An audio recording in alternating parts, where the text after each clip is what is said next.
This is the StartX remote starter kit for the gas 2021 F150s. So this is a module that allows you to remote start the truck using the key fob instead of the Ford Pass app. So this module also works on the Ford Lightnings. So even though it's only meant for the gas F150s, but because underneath they're basically the same, this module also works.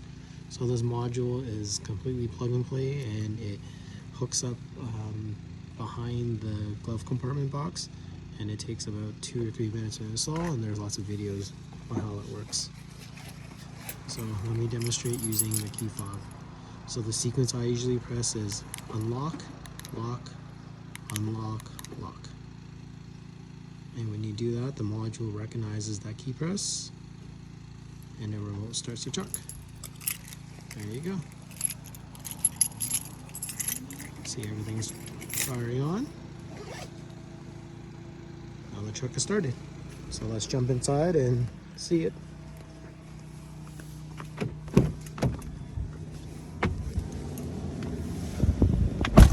So my seat is already cooled. The vent is going.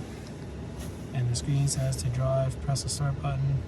So with this kit, because it's started the truck, all you need to do is push the ignition on without pressing the brake, and it starts up the truck. There you go. Then all you need to do is just press the brake, put it in gear, and you're good to go. That's it.